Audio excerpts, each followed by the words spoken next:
Berburu Tuhan, Petuah Tiga Guru, buah karya Denny J.A. Tengah malam yang hening, dalam sepi yang paling, Darta masih di sana tapa brata, merenungkan pesan guru penuh makna. Orang suci tetap menanam padi, pembawa hikmah tetap menyangkul sawah. Ia tirakat 3 hari sudah, menahan lapar dan dahaga, mensucikan diri, mengakhiri pencarian diri. Usia Darta 55 tahun. Sejak 5 tahun lalu ia pensiun, berkelana ke aneka lembah, memburu Tuhan, mencari hikmah. Pencapaian dunia sudah diraihnya. Tak puas, ia tinggalkan semua. Hidup hanya sekali, ujarnya. Harus kutemukan hikmah tertinggi. Menumpuk ia punya harta, bisnisnya menggurita. Setiap bangun tidur hartanya bertambah teratur. Sudah ia kecup puncak kuasa, jabatan tertinggi sebuah wilayah. Banyak orang sudah dipimpinnya mencapai mimpi bersama. Ia juga punya keluarga bahagia, istri yang sehat dan setia, 2 anaknya rajin sekolah, keluarga yang sakinah. Di masyarakat ia juga dihormati. Sebagai ilmuwan ia berprestasi. Dalam perkembangan matematika tak kecil sumbangannya. Namun di usianya yang 50-an, batinnya dahaga. Tak terpuaskan dunia benda, tak tercukupkan dunia kuasa. Batinnya mengeok dan bertanya, apakah hanya ini isi kehidupan? Ia inginkan makna yang lebih agar hidup lebih gurih. Saat itulah ia memutuskan berburu memahami Tuhan, mencari hidup punya inti. Sudah itu mati. Ia pensiun dari bisnisnya. Ia pensiun dari organisasinya. Ia pensiun dari masyarakatnya, bahkan ia pensiun dari keluarganya. Berkali-kali ia berupaya meyakinkan istri dan anaknya agar merelakan ia berkelana 5 tahun sahaja. Sejak awal keluarga menentang. Kok aneh, ingin menghilang. Namun hidup Darta jadi tegang. Oh, Darta yang malang. Kakaknya datang membela, membantu meyakinkan keluarga. 5 tahun tidaklah lama. Biarkan Darta mencari makna. Keluarga akhirnya pasrah. Mereka berpeluk mesra. 2 anaknya menangis di hati. Tak tahu apakah ayahnya akan kembali. Lahir batin Darta pun hijrah. ditinggalnya hidup yang lama, dimulailah perjalanan mencari mana tertinggi kehidupan. Tuhan, mohon buka mata batinku. Aku ingin memahamimu. Aku dilahirkan ke dunia. Mengapa? Aku hidup di bumi untuk apa? Sebagai ilmuwan berpengalaman, ia terbiasa kerja dengan tahapan. Ia ingin mulai berkelana dengan mempelajari semua agama. Bagaimanakah pesan Tuhan di sana? Ini langkah cepat dan mulia. Dipelajarinya Hindu di India, ini agama yang paling tua. Ia berendam di sungai Gangga, dibacanya Veda dan Bhagavad Gita. Ia praktikan hidup ahimsa, vegetarian pola makannya, rajin ia ke kuil berdoa, direnunginya Mahabharata. Tuhan ditampilkan banyak wajah, muncul dalam figur dewi dan dewa. Kadang ia bertanya, mungkinkah dewa-dewi berkelahi? Tak terasa sudah setahun lamanya Hindu menjadi dunianya. Ia harus kembali berkelana, mendalami agama berbeda. Darta pindah ke Yerusalem. Di sana dipelajarinya agama Kristen. Ini agama terbesar pengikutnya. Hambanya menyebar di seluruh dunia. Konsep dosa asal ia pelajari. Ia juga hidup selibasi. Apa makna di balik salib yang suci? Apa arti kebangkitan kembali? Semua tekun ia hayati. Ke gereja ia di minggu pagi. Tapi tak ada dewa-dewi di sini. Semua mengacu pada konsep Trinity. Direnungkannya paham yang berbeda. Di Hindu diajarkan politeisme, di Kristen diajarkan Trinity. Ia mulai ragu yang mana harus diikuti.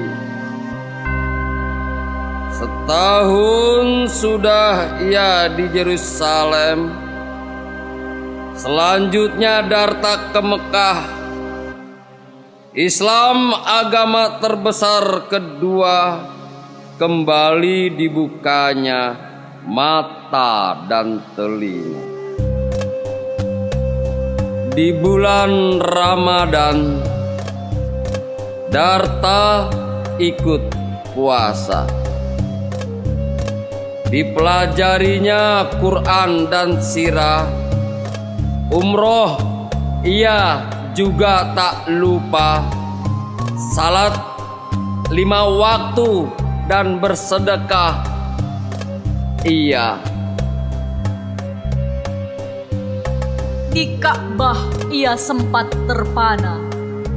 Ratusan ribu orang berputar tiada henti, berebut mencium batu yang suci. Ziarah ke makam Nabi. Tuhan di Islam juga berbeda. Tauhid, konsep yang sangat esa. Tiada dewa-dewi di masjidnya, Tritunggal Kudus tiada pula. Darta semakin bingung. kok Tuhannya berbeda-beda? Setelah setahun di Mekah, Darta pergi ke Burma. Di sini banyak sekali pagoda. Buddha menjadi agama bersama. Didalaminya konsep nirwana, reinkarnasi. Apa artinya? Kendalikan pikiran, Katanya. itu sumber penderitaan. Namun di rumah suci pagoda tiada disebut Tuhan yang esa, tiada pula dewi dan dewa, tiada Tritunggal Kudus jua. Ateiskah agama Buddha? Tanyanya suatu ketika. Ujar biksu, Tuhan tak bisa diajarkan, karenanya tak usah dibicarakan. Pahami saja asal muasal penderitaan. Darta semakin resah. Di agama lain Tuhan sangat dominan. Di agama Buddha Tuhan tak dibicarakan. Setelah setahun di Burma, Darta melancong ke aneka wilayah. Ini New Age punya era. Katanya. Bertuhan tanpa harus beragama. Ujarnya. Darta mendalami Krishnamurti hingga teosofi. Dipelajarinya pula perennial filosofi. Ia elaborasi subut punya pemahaman.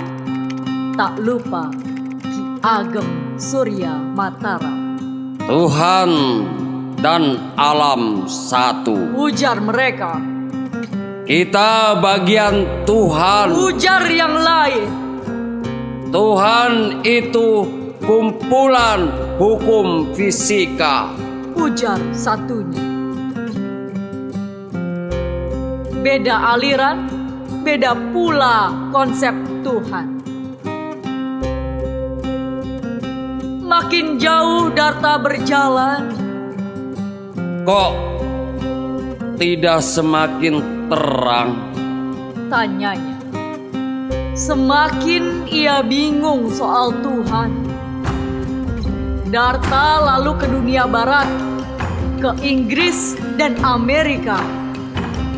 Ia dalami juga New Ateisme. Richard Dawkins dan Sam Harris punya isme. Dari neuroscience hingga evolusi. Di sana bahkan Tuhan dianalisa. Dikisahkan Tuhan itu berevolusi. Didendangkan sejarah lahirnya Tuhan sebagai manusia punya ciptaan. Semakin banyak yang Darta pelajari, semakin ia bingung sendiri. Betapa hikmah tertinggi tak sepasti matematika. Semua agama punya pengikut. Semua paham punya alasan. Semua mengklaim paling benar, namun semua saling beda. Oh Tuhan, Kau tidak sederhana. Semakin aku buru, semakin aku keluh. Darta putus asa.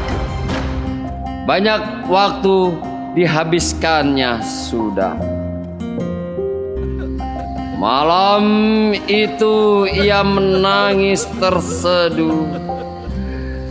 Tuhan, Kau tahu hatiku.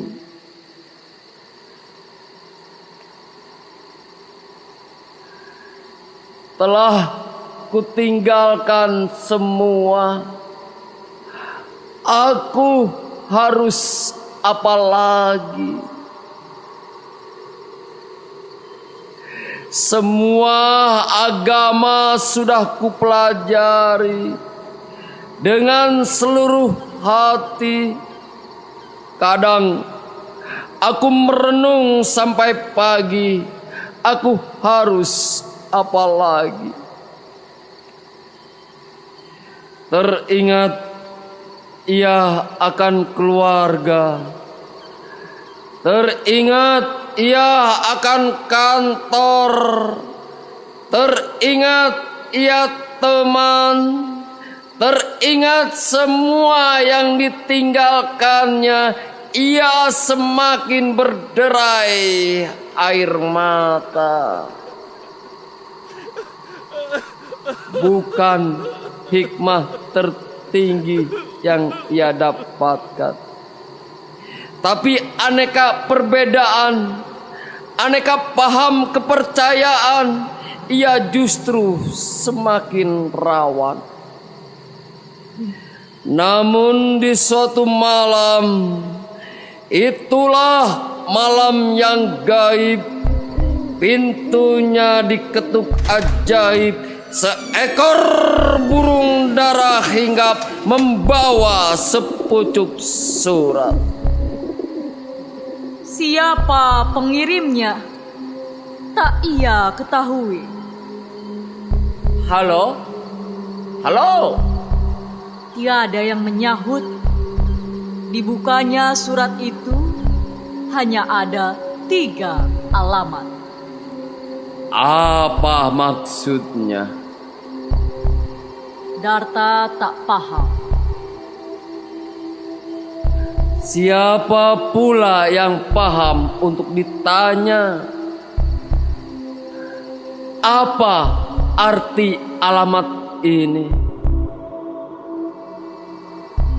Pohon, angin dan malam kur bersama.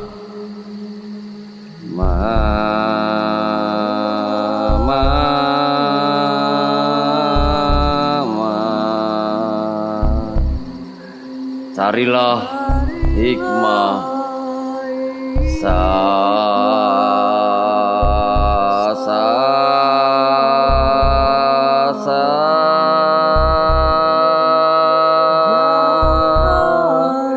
jangan putus asa. Darta memutuskan untuk datang saja. Kunjungi alamat yang tertera satu persatu.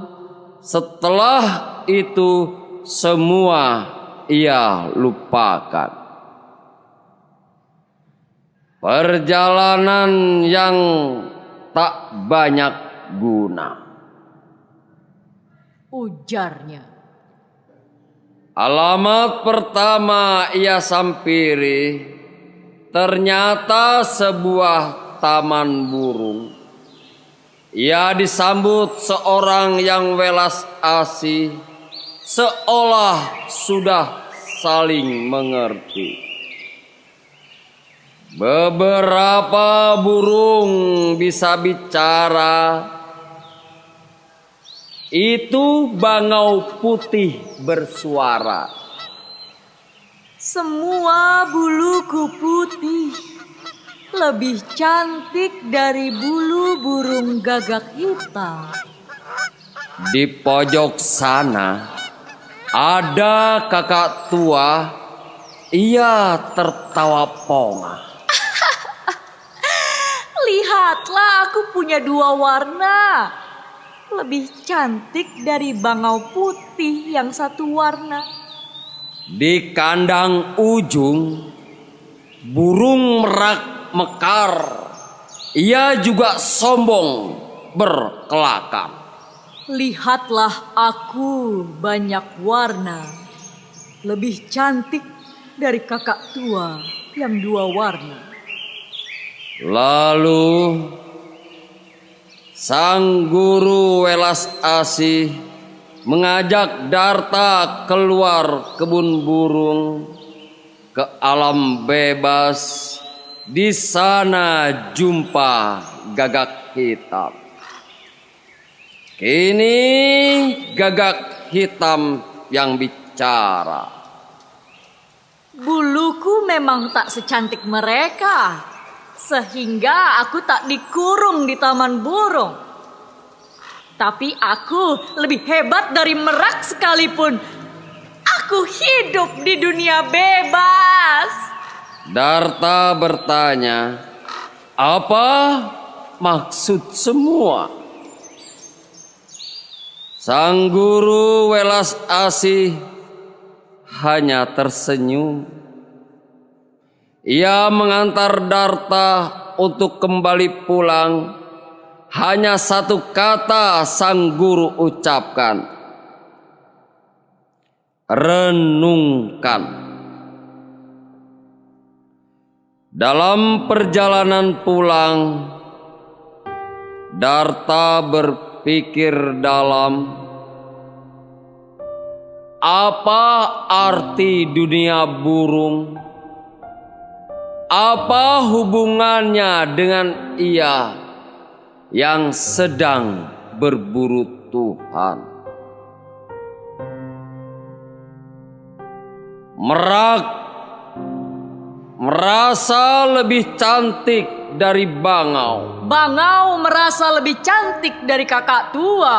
Kakak tua merasa lebih cantik dari gagak. Gagak merasa lebih hebat dari merak. Semua burung merasa lebih wow. Mereka punya alasan pembenar. Berjam-jam sudah ia tak fakur. Pikir sana, renungkan sini.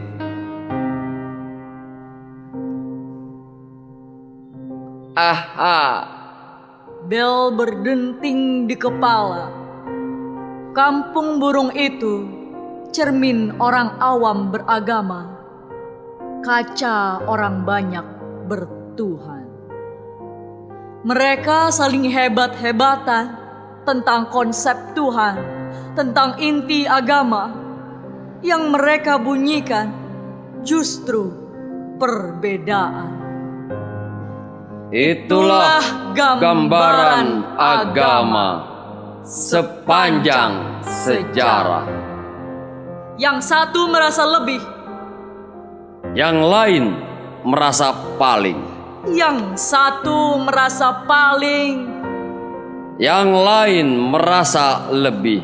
Beda dijawab dengan perang, beragam dijawab dengan pedang. Inikah hikmah pertama? Hikmah berburu Tuhan. Esok harinya ia datangi alamat kedua. Seorang guru yang welas asih menyambutnya di pintu. Saling menatap seolah saling mengerti. Ketika menjelang malam, sang guru mengajak Darta ke beranda, menikmati warna-warni pelangi, merah, kuning, hijau, jingga, biru. Apa arti ini? Darta bertanya. Namun sang guru hanya senyum. Setelah itu ia mengantar Darta pulang. Hanya satu kalimat yang diucapkannya. Warna pelangi itu dari zat yang satu.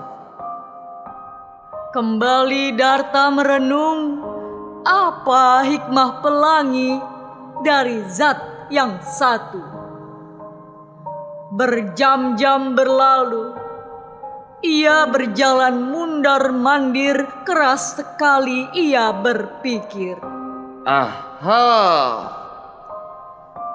Kembali belnya berdering. Ia teringat ilmu fisika dari zat yang sama. Ketika sampai ke indera, ketika masuk ke pikiran, zat itu berpantul menjadi prisma warni dan warna.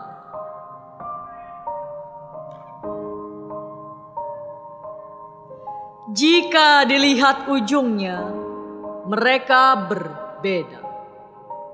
Warna mereka warna-warni. Namun jika dilihat asalnya, mereka zat yang sama. Darta menyimpulkan,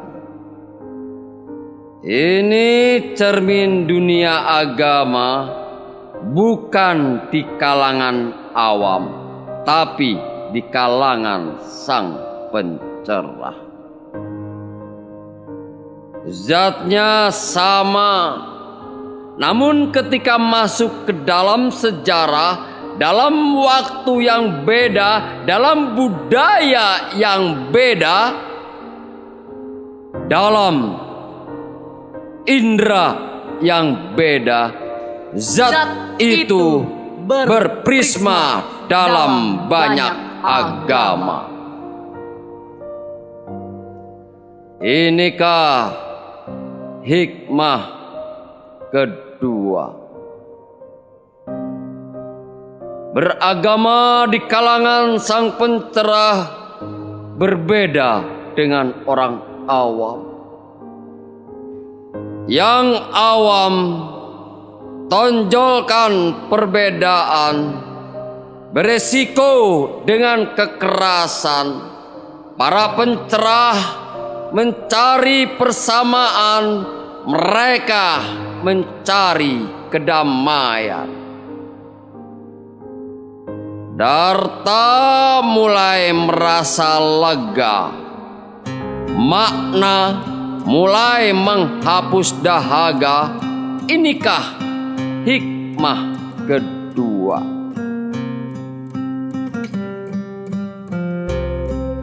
Esok harinya ia datangi alamat ketiga. Ini alamat terakhir. Simbol apa lagi yang akan ia dapat? Darta penasaran sangat. Seorang guru yang welas asih menyambutnya penuh kasih, seolah sudah saling mengerti tujuan berjumpa.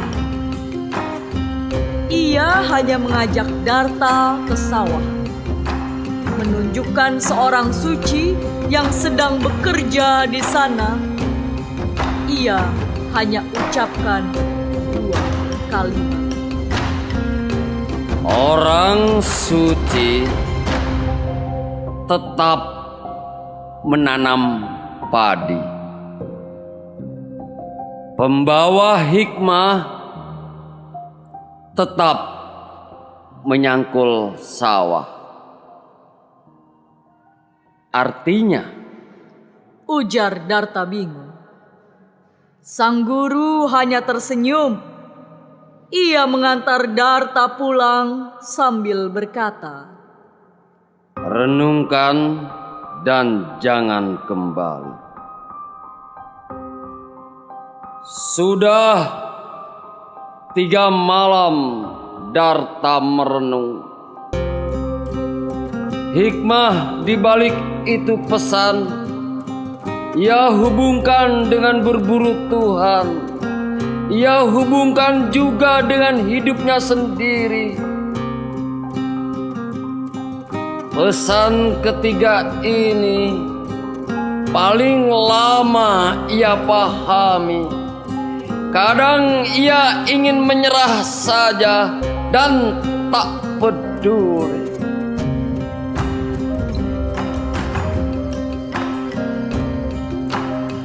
Namun wahyu kecil turun. Aha! Kembali belnya berdentang. Ia menyimpulkan orang suci sekalipun tetap harus hidup normal, tak perlu dipengasingan. Orang suci itu tetap saja bekerja, tetap saja berkeluarga, tetap menanam padi, tetap menyangkul sawah. Darta semakin mendapatkan hikmah.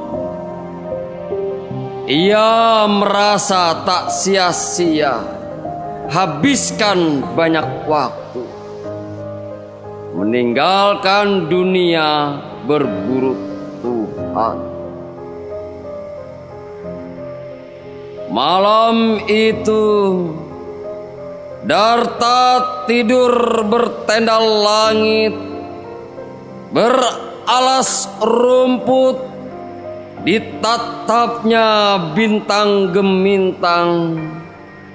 Terdengar suara yang riuh, langit, bintang, dan angin, rumput, cahaya, dan pohon kur bersama. Mereka yang awam melihat bintang sebagai bintang. Mereka yang mencari melihat bintang tak lagi sebagai bintang. Mereka yang tercerahkan melihat bintang kembali sebagai bintang. Darta kembali teringat kampung halaman. Ia akan kembali bekerja seperti biasa. Ia akan kembali berkeluarga seperti biasa. Ia akan kembali bermasyarakat seperti biasa. Yang berbeda kini hanya pandangan hidupnya, hanya perilaku hidupnya. Ia sudah hijrah. Makna hidup tertinggi, kehidupan punya inti. Ia peroleh bukan dengan pergi, bukan meninggalkan hidup sehari-hari, bukan membuang hal-hal yang duniawi. Tapi justru ia harus hidup seperti biasa. Tapi justru ia harus hidup seperti hanya biasa. Dengan hati yang beda. Hanya dengan hati yang beda. Hidup secara normal. Hidup secara normal. Tapi dengan hati yang Tapi dengan hati yang merekah. Hati yang membuka lahan. Hati yang membuka lahan. Bersemayamnya Tuhan. Bagi bersemayamnya Tuhan. Tuhan yang diburu ternyata dekat sekali. Ia tak di mana. Ia ada di hati.